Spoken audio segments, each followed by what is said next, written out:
Daily devotionals with open hearts and open minds. First United Methodist Church in Pueblo, Colorado presents Hope and Coffee with Pastor Hugo Venegas. Hi, this is Hugo Venegas. Welcome back to Hope and Coffee. We're talking about the face of hope, of enjoyment this week. And we saw in Genesis chapter 9, verses 20 and 21, that Noah got out of the ark and then he loved the soil, he loved farming, and he went back to doing what he enjoyed doing. And if we want to have joy in our lives, we have to go and do the things that we love, or love the things that we are actually called to do right now. And when we do that, our ability to be happy, our ability to experience the gift of life is enhanced. And then Solomon, we have been reading a little bit of Ecclesiastes and this idea of enjoyment. And Ecclesiastes say, go eat, drink, and enjoy your labor, enjoy your life. Life is short, and naked we came into the world, and naked we will go. And he says, this is God's gift for us to enjoy life. Joy is a gift that the Lord has given to us, and we're supposed to go out and do it. Now, I want to talk today about enjoying our relationships. We talked about enjoying work, enjoying, things that we did as kids, enjoying drink, enjoying food, but I want to talk about enjoying relationships. And in Ecclesiastes chapter 9, verse 9, it says, enjoy life with your wife, whom you love, all the days of this meaningless life that God has given to you under the sun. All your meaningless days, for this is your lot in life and in your toilsome labor under the sun. He's like, life can be hard, so enjoy your relationships, enjoy your wife, and enjoy what God has allowed you, the people that God has allowed you to be a part of. During the quarantine and the shelter at home, one of the things that I did not to be bored was to watch Bollywood movies, Indian movies. And I remember one of the movies I watched, there was this college student that did not hold a job. He was always hanging around in the neighborhood. And there was a neighbor who disliked him because he was always around in the neighborhood, and he didn't have a job, wasn't doing anything. And this man was always judging this young man and was always criticizing his father about his son. And the father said, you don't understand. Yeah, you say he doesn't have a job, but do you realize that no girls get harassed in this neighborhood? Why? Because he beats up any boys who harasses the girl. Have you ever had anything stolen from your home? No, because he's always in the streets, and they know that he's always out there drinking with his buddies, and he is the one who keeps this whole neighborhood safe.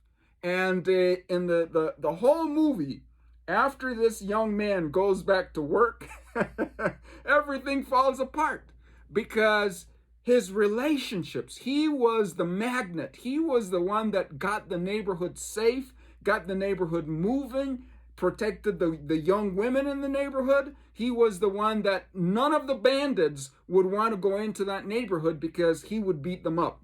And do we appreciate our relationships? Do we appreciate people? Do you know that there are some of us who can get sick if we have certain people out of our lives? Yes, those who pray that we will stay healthy.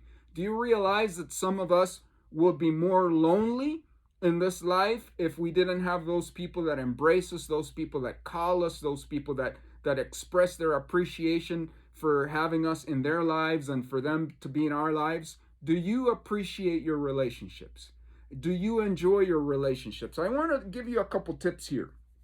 Now, I want you to know that Solomon is saying here, and I want you to notice this. He says, enjoy life with your wife, whom you love. And this is a very tricky thing because not every spouse is enjoyable. I want you to know that. Not every person is enjoyable. Not every family member is enjoyable. Not everyone who goes to church is enjoyable. Not every preacher is enjoyable. I want you to know that. So what Solomon is saying, enjoy your wife, enjoy the people in your life whom you love. And what Solomon is saying is that when we love the people who God has brought into our lives, that is what produces the joy. So I want to give you 4 suggestions as to how you can better enjoy your relationships. Number 1, as Solomon indicated, we need to put more love into our relationships. We need to say to people more often, I love you, I appreciate you. We need to say thank you, thank you, thank you more often than we do. And I appreciate some of you ladies here at the church. I miss not being in the service because the cards that you would drop off in my box, some of you, the goods that you would bake and you would share with me, your stories, your jokes. I miss a lot of that. I miss making jokes about Truman the man in Pueblo. Where are you, brother? I miss you. So let's put more love into our relationships. Let's put more love into our friendships. 2 of my favorite people are, that's Laura Payne and Claire. And we used to go out and have lunch and just talk about art and just talk about life. We were not talking about ministry. We were talking about life, about our families, about the things that we enjoyed, about the spirit, the cultivation of spirit, about being more humanitarian, being more graceful, seeing a country where we can love each other.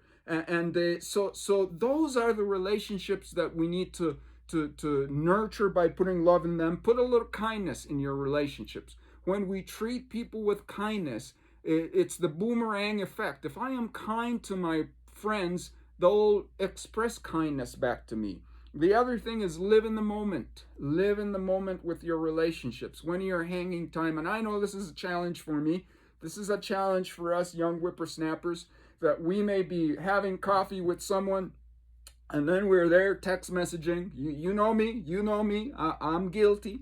But we need to put the phone down and we need to be present. We need to listen. We need to say, tell me more about that. Are you kidding?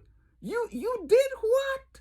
And just engage with people by being present in the moment. And the last thing that we need to do is focus on the positives in our relationships. It is very easy. As human beings, we have a tendency to gravitate towards negativity. And it's very easy to see the weaknesses of people, to see what they're not good at. Focus on the positives. Focus on the positives. I have a nephew. You can interview anyone in the family and they can give you all the bad qualities he has. But one of the things that I focus on is how much enjoyment this nephew brings into my life. All I focus is on having a good time with him, because if we focus on the negatives, then we can't have a loving relationship. And that's why the Bible says, be patient with each other, be kind with each other, be forgiving to each other, speak the truth in love. So I want you to go out today and put some love in your relationships, because part of enjoying life is enjoying the people that God has brought into our lives. This is Hugo Venegas, directly from Pueblo, Colorado. God bless you and have a marvelous, fabulous day of enjoyment. Thank you for joining us for our daily devotional, Hope and Coffee, with Pastor Hugo Venegas. If you enjoyed today's devotion, like or subscribe below. We also welcome you to join our family at First United Methodist Church in Pueblo, Colorado. You can visit our website at firstumcpueblo.org, and we hope you continue to have a blessed day. We'll see you tomorrow.